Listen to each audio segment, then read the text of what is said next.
In this lecture, we will discuss about the Newton's second law of motion and how we can derive the formula of force using the second law of motion. इसमें हम लोग second law of motion को study करेंगे और ये देखेंगे कि second law of motion से हम किस तरह से फोर्स के फॉर्मूला को डिराइव कर सकते हैं. So our today's topic is Newton's second law of motion.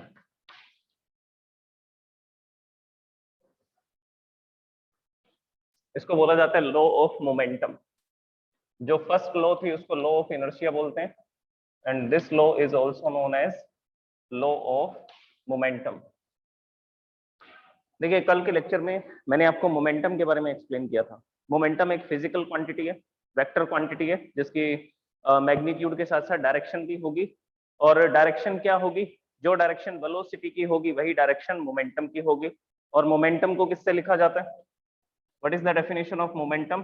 The product of mass and velocity of the object.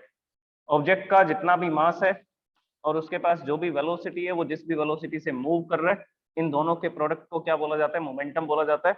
और मोमेंटम को स्मॉल p से लिखते हैं, मास को स्मॉल m से लिखते हैं, वेलोसिटी को v से लिखते हैं. So this is the formula of momentum, mass into velocity.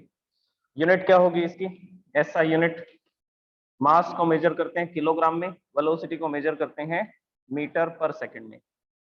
और मैंने आपको ये बताया था ये एक वेक्टर क्वांटिटी है, तो जो डायरेक्शन वेलोसिटी की होगी वही डायरेक्शन मोमेंटम की होगी. जो डायरेक्शन वेलोसिटी की होगी वही डायरेक्शन मोमेंटम की होगी. अब देखिए मोमेंटम क्वांटिटी का यूज क्या है? इस क्वांटिटी का यूज है कि हम इससे कैलकुलेट करेंगे फोर्स की वैल्यू, कि किसी भी बॉडी के मोमेंटम में जितना चेंज होता है, तो बॉडी के मोमेंटम में चेंज होने के लिए कौन रिस्पॉन्सिबल है? तो आंसर है फोर्स रिस्पॉन्सिबल है. ये हमारे पास ऑब्जेक्ट है m मास का और ये v वेलोसिटी से इस डायरेक्शन में मूव कर रहा है. तो ना तो इसका मास बदलेगा ना इसकी वेलोसिटी बदलेगी. वेलोसिटी कब तक नहीं बदलेगी? जब तक कि इस पर कोई फोर्स नहीं लगाएगा. तो अगर मोशन की डायरेक्शन में फोर्स अप्लाई करेंगे तो इसका मोमेंटम इंक्रीज होगा या डिक्रीज होगा? तो आंसर है इसका मोमेंटम इंक्रीज होगा. इसका मोमेंटम क्या होगा? इंक्रीज होगा. चलो ऐसा मान लेते हैं अभी इसकी इनिशियल वेलोसिटी u है. This is the mass of the object and it is the initial velocity u. हमने इस पर फोर्स लगाया in the direction of motion. Motion की डायरेक्शन में फोर्स लगाएंगे तो हम देखते हैं कि इसकी वेलोसिटी इंक्रीज हो जाती है. मास तो इसका सेम रहेगा, कांस्टेंट रहेगा, और वेलोसिटी इंक्रीज होकर के u हो जाती है. So there will be a change in momentum. तो यहाँ पर इसके मोमेंटम में चेंज आया, और मोमेंटम में चेंज होने का रीजन क्या है? Applied force, external force. तो बेसिकली हमें चेंज ऑफ मोमेंटम कैलकुलेट करना है. Final momentum minus initial momentum, इसकी हेल्प से हम लोग क्या कैलकुलेट कर सकते हैं? इसकी हेल्प से हम लोग फोर्स कैलकुलेट कर सकते हैं कि हमें ऑब्जेक्ट पर कितना फोर्स लगाना पड़ा इसकी वेलोसिटी को चेंज करने के लिए या इसके मोमेंटम को चेंज करने के लिए. देखिए अगर वेलोसिटी चेंज होगी तो मोमेंटम भी चेंज होगा, क्योंकि मोमेंटम किस पे डिपेंड करता है? वेलोसिटी पे डिपेंड करता है. मास ऑफ द ऑब्जेक्ट ये तो कांस्टेंट रहता है, ये तो बदलेगा नहीं. वेलोसिटी चेंज हो सकती है. If velocity is changing then momentum is also changing. और मोमेंटम में चेंज होना या वेलोसिटी में चेंज होना, ये दोनों किसके इफेक्ट हैं? ये दोनों फोर्स के इफेक्ट हैं. Okay, now we will write the second law of motion. Second law of motion की मैं स्टेटमेंट लिखता हूँ, फिर आपको ये एक्सप्लेन करता हूँ, और इसके बाद में हम लोग इसके डेरिवेशन को देखते हैं कि सेकंड लॉ ऑफ मोशन को किस तरह से, सेकंड लॉ ऑफ मोशन की हेल्प से फोर्स का फॉर्मूला कैसे डिराइव किया जा सकता है, कैसे बनाया जा सकता है.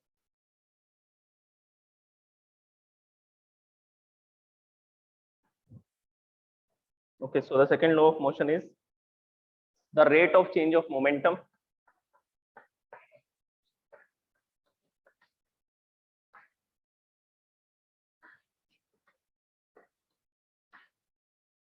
the rate of change of momentum is directly proportional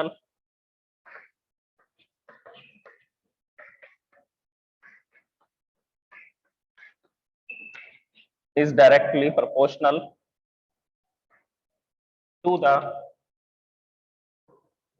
applied force, directly proportional to the applied force, and takes place in the direction of force. and takes place in the direction of force. This is the second law of motion. अब इस statement को समझिए क्या कर रहा है। ये कहना चाह रहा है कि the rate of change of momentum, देखो एक तो चेंज ऑफ मोमेंटम होता है और चेंज ऑफ मोमेंटम के डिवाइड बाय टाइम कर देंगे तो क्या हो जाएगा कि पर सेकंड में कितना मोमेंटम चेंज हो रहा है, और पर सेकंड में जितना मोमेंटम चेंज होता है उसको हम लोग क्या बोलते हैं, rate of change of momentum. अब देखो इस स्टेटमेंट का मतलब क्या है, स्टेटमेंट का मतलब है कि आप जितना फोर्स लगाएंगे उस फोर्स के बेसिस पर ही मोमेंटम में चेंजेस आएंगे। Force is directly proportionate to change of momentum. देखो डेफिनेशन तो ये कहती है rate of change of momentum, rate of change of momentum, जितना फोर्स अप्लाई करेंगे उतना ही उसके मोमेंटम में चेंज होगा पर सेकंड। देखो रेट वर्ड को हटाएंगे तो डिवाइड बाय टाइम आएगा, तो एक्चुअल में ये स्टेटमेंट है, force is directly proportionate to change of momentum, force is directly proportionate to change of momentum divide by time. इसको बोलते हैं rate of change of momentum, कि मोमेंटम में कितना चेंज हुआ per second, that is called rate of change of momentum. तो per second object के momentum में जो भी चेंज होगा वो किस पे डिपेंड करता है, वो डिपेंड करता है फोर्स पे। आप जितना ज्यादा फोर्स अप्लाई करेंगे पर सेकंड उसके मोमेंटम में या उसकी वेलोसिटी में उतना ही ज्यादा चेंज आएगा। So this is the second law of motion, ये है सेकंड लॉ ऑफ मोशन। अब इसके बाद देखिए नेक्स्ट स्टेटमेंट, इसके फोर्स को लिखा जाता है कैपिटल एफ से, और चेंज ऑफ मोमेंटम को लिखा जाता है final momentum minus initial momentum.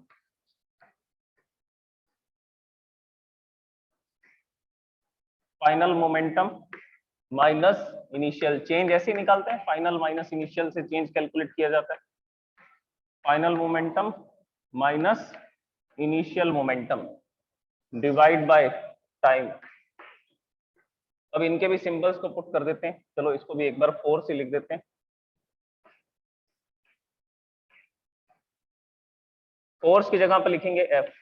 Final momentum होगा mass into final velocity, initial momentum होगा mass into initial velocity, and time को लिखा जाता है स्मॉल टी से। So this will be the formula, ये इसका फॉर्मूला आएगा। This is the change of momentum and divide by time. Change of momentum divide by time को क्या बोलते हैं, rate of change of momentum. और ये किस पे डिपेंड करता है, ये फोर्स पे डिपेंड करता है। या आप इसका उल्टा भी बोल सकते हो, जैसा डेफिनेशन में लिखा हुआ है कि जो rate of change of momentum है वो फोर्स पे डिपेंड करेगा, या जो जितना हम फोर्स लगाएंगे उतना ही उसके मोमेंटम में चेंज आएगा, ऐसा भी बोला जा सकता है। दोनों तरीके से इसको लिखा जा सकता है। ओके, तो ये इसका फॉर्मूला बनेगा। अभी मैंने आपको इसका डायग्राम एक्सप्लेन किया था।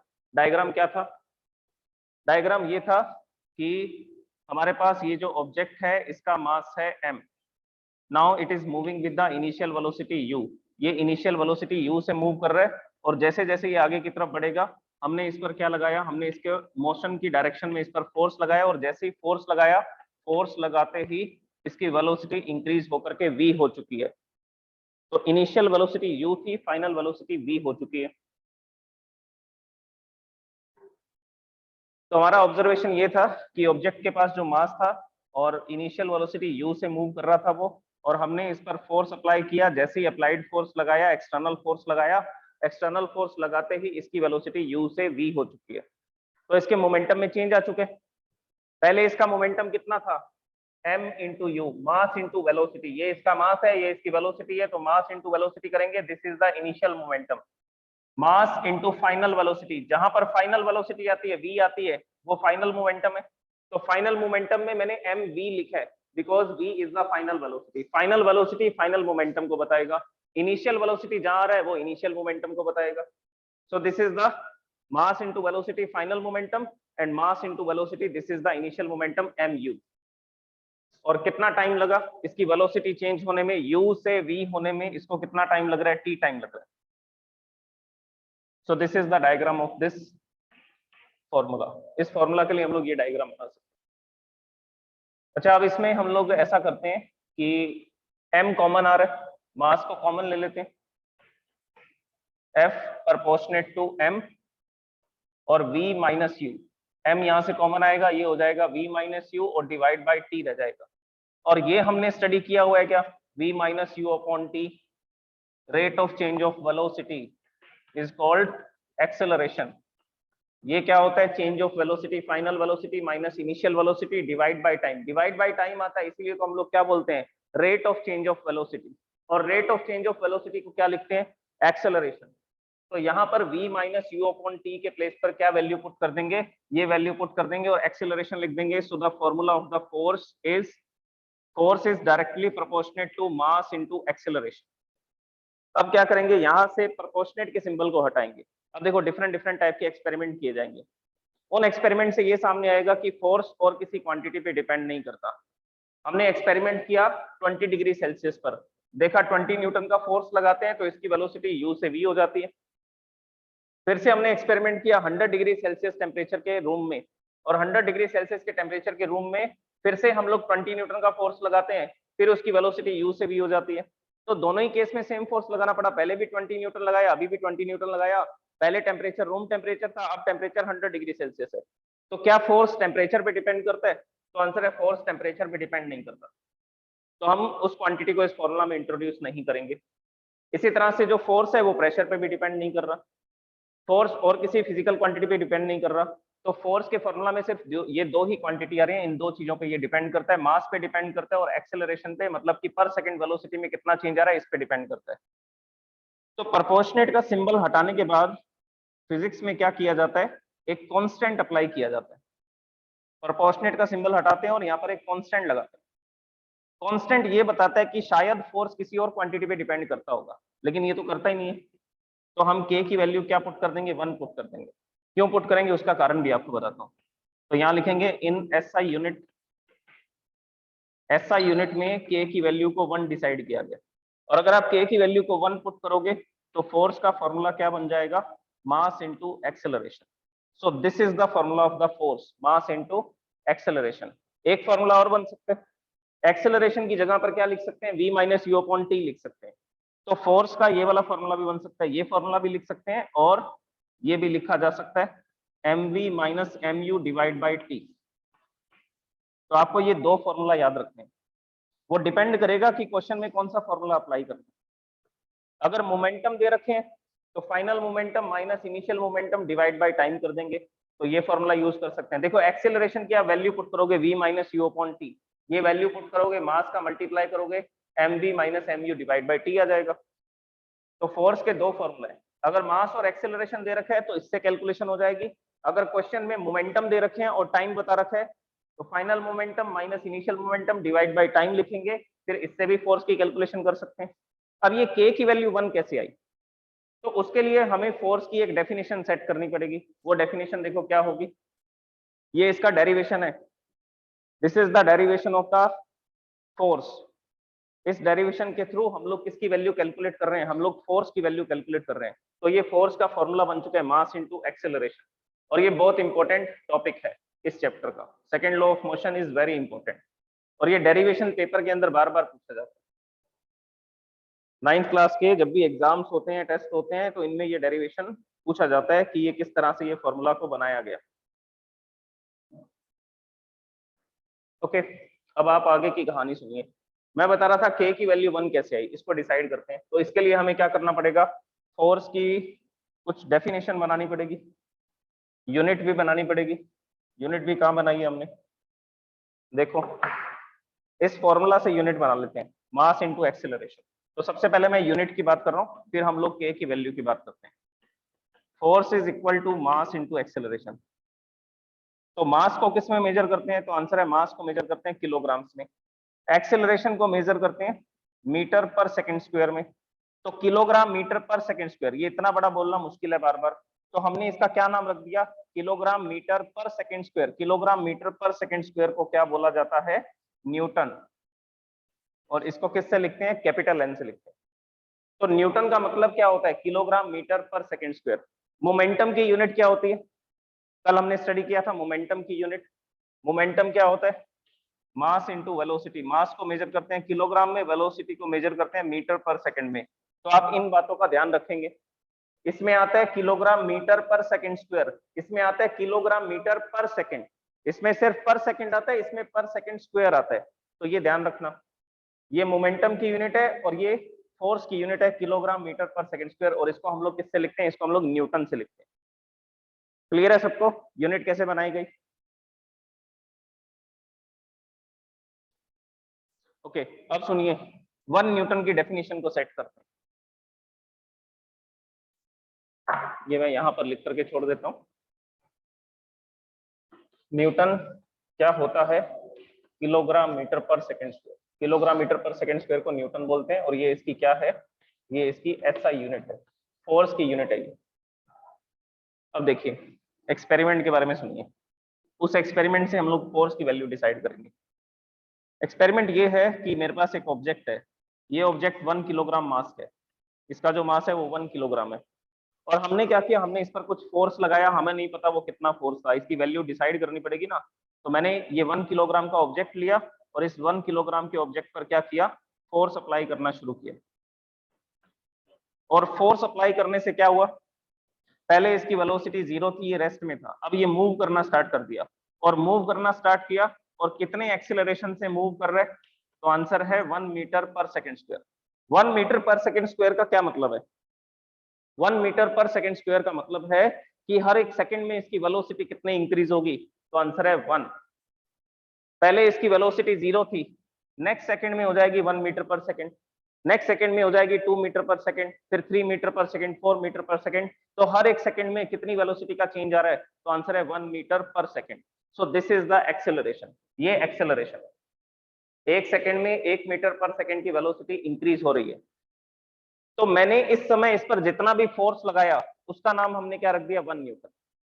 तो 1 किलोग्राम के ऑब्जेक्ट पर जब हम फोर्स लगाते हैं और इतना एक्सेलरेशन प्रोड्यूस कर देते हैं, 1 किलोग्राम के ऑब्जेक्ट पर फोर्स लगा करके जब 1 मीटर पर सेकंड स्क्वायर का एक्सीलरेशन प्रोड्यूस कर देते हैं, तब हम बोलते हैं कि हमने जो फोर्स लगाया इस ऑब्जेक्ट पर उसको हम आज से क्या बोलेंगे, उसको हम बोलेंगे 1 Newton.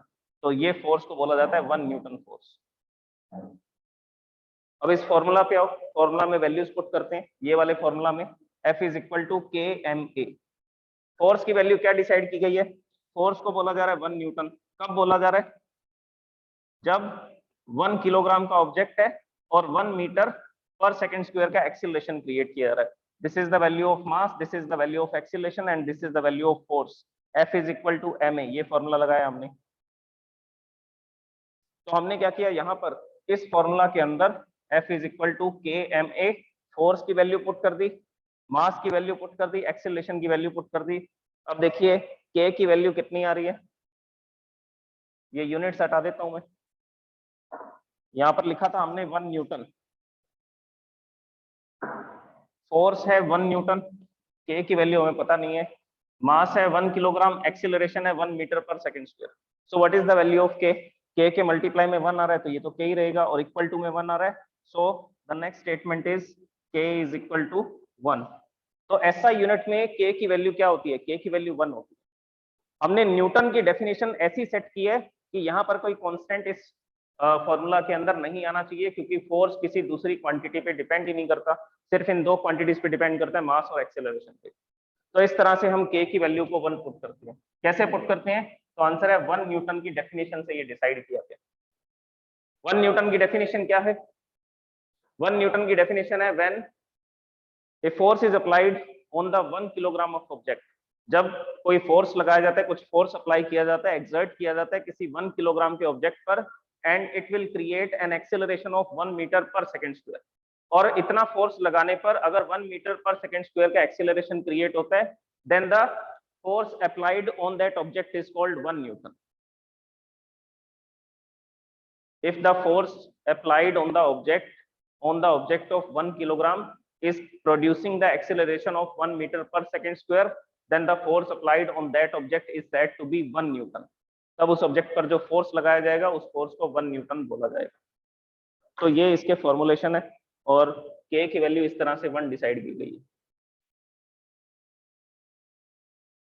Second law of motion से हमने दो फॉर्मूलाज को डिराइव किए, एक फॉर्मूला है मास इनटू एक्सेलरेशन, और दूसरा फॉर्मूला है mass into final velocity, mass into initial velocity divide by time, final momentum minus initial momentum divide by time. अब देखो फोर्स की कैलकुलेशन के लिए एक दो एक्सप्लेनेशन और सुनिए कि कब ज्यादा फोर्स लगेगा, कब कम फोर्स लगेगा, उसके बारे में भी हमें डिस्कस करना है अभी। तो एग्जांपल हम लोग ये लेते हैं कि एक ऑब्जेक्ट है हमारे पास, डिफरेंट डिफरेंट केसेस ले रहा हूँ, 2-3 एग्जांपल बताऊंगा, ध्यान से समझ लेना। 2 किलोग्राम का ऑब्जेक्ट है और इसकी initial velocity 10 metre per second है और हमने इस पर फोर्स लगाया, इस डायरेक्शन में मैं इस पर फोर्स अप्लाई कर रहा हूँ और फोर्स अप्लाई करने से क्या हो रहा है, ये इसका मास तो चेंज नहीं होगा, इसका मास तो 2 किलोग्राम ही रहेगा क्योंकि पार्टिकल्स का नंबर कम ज्यादा थोड़ी होगा इसमें फोर्स लगाने से। और यहाँ पर इसकी वेलोसिटी जो है वो हो चुकी है 20 मीटर पर सेकेंड। तो आपको बताना है कि कितना फोर्स आपको अप्लाई करना पड़ा। अच्छा, ये कितने टाइम में हो रहा है, तो इसकी टाइम की वैल्यू भी आपको मैं बता देता हूँ। ये जो पूरा फिनोमेना हो रहा है ये 2 सेकंड में हो रहा है। तो हमने 2 सेकंड के लिए फोर्स लगाया और इसकी वेलोसिटी को 10 से 20 कर दिया। क्लियर है सबको? एग्जांपल, 2 किलोग्राम का ऑब्जेक्ट है और हम लोग क्या कर रहे हैं, उस पर फोर्स अप्लाई कर रहे हैं और 2 सेकंड तक फोर्स लगाते हैं। 2 सेकंड तक फोर्स लगाते हैं तो फोर्स लगाते ही क्या होता है, उसकी वेलोसिटी में चेंज आता है। और कितना चेंज आता है, 10 से 20 हो जाती है। फोर्स लगाने पर उसकी वेलोसिटी 10 से 20 हो जाती है। अब आपको बताना है कितना फोर्स आपको अप्लाई करना पड़ा इन 2 सेकंड के लिए। 2 सेकंड्स के लिए हमने कितना फोर्स अप्लाई किया, तो फॉर्मूला लगाएंगे, force is equal to mass into acceleration, और you can say that final momentum minus initial momentum divide by time. Mass कितना है, तो आंसर है 2 किलोग्राम। फाइनल वेलोसिटी ये जो 20 है this is the final velocity और ये जो 10 है this is the initial velocity. तो फाइनल वेलोसिटी को v से लिखा जाता है, तो v की वैल्यू 20 पुट करेंगे। Mass is 2 kilogram, initial velocity is 10, तो u की जगह पे 10 लिखा जाएगा। और कितने टाइम में ये चेंज आ रहा है, तो आंसर है 2 सेकंड में चेंज आ रहा है ये। So the applied force is 2 into 20, this will B 40, 2 into 10, this is 20, divide by 2, और ये कितना हो जाएगा, 40 minus 20, this will B 20 divide by 2, 20 divide by 2 करोगे तो कितना फोर्स अप्लाई करना पड़ा, 10, कैंसिल हो जाएगा, 10 आ जाएगा। तो 10 न्यूटन का फोर्स लगाना पड़ता है। तो आपको एक्सपेरिमेंट करके देखने की जरूरत नहीं है, हम डायरेक्टली फॉर्मूला से कैलकुलेशन करके बता सकते हैं कि अगर 2 किलोग्राम के ऑब्जेक्ट की वेलोसिटी 10 से 20 करनी होती है ना, और 2 सेकंड के लिए अगर आप फोर्स लगाना चाहते हैं तो आपको 2 सेकंड तक 10 न्यूटन का फोर्स लगाना पड़ेगा। तो मैं 2 सेकंड तक इस पे 10 न्यूटन का फोर्स लगाता हूँ, तब इसकी 2 सेकंड बाद वेलोसिटी 20 हो जाती है। So this is the calculation of the force. तो इस तरह से हम लोग फोर्स की कैलकुलेशन कर सकते हैं। क्लियर है सबको? ये एग्जांपल हैंड रेस कर दो। अच्छा, इसी को एक तरीके से और भी सॉल्व कर सकते हैं। मैंने आपको एक और फॉर्मूला बताया था ना, force is equal to mass into acceleration. तो पहले आप क्या करो, इसका एक्सेलरेशन कैलकुलेट कर लो। एक्सेलरेशन कैलकुलेट कर सकते हैं, कैसे कैलकुलेट कर सकते हैं, v minus U upon T से निकाल सकते हैं। फाइनल वेलोसिटी 20, इनिशियल वेलोसिटी 10 है और कितने टाइम में चेंज हो रहा है, 2 सेकेंड्स में चेंज हो रहा है। तो 20 minus 10, this will be 10 divide by 2। Acceleration is 5 metre per second square. तो हमने पहले एक्सेलरेशन को कैलकुलेट कर लिया इस एग्जांपल में जो क्वांटिटीज गिवन थी उससे, v minus U upon T से। अब हम फोर्स की वैल्यू कैलकुलेट करते हैं। फोर्स होता है मास इनटू एक्सेलरेशन। ऑब्जेक्ट कितने किलोग्राम का है, 2 किलोग्राम का, और एक्सेलरेशन कितना कैलकुलेट किया हमने, 5। तो इससे अगर हम कैलकुलेशन करते हैं तो भी कितना आता है, तो भी 10 न्यूटन ही आएगा। तो दोनों फॉर्मूला से कैलकुलेशन की जा सकती है, दोनों तरह से कैलकुलेट कर सकते हैं हम लोग कि कितना कितना फोर्स लगाना पड़ेगा दोनों केसेस में।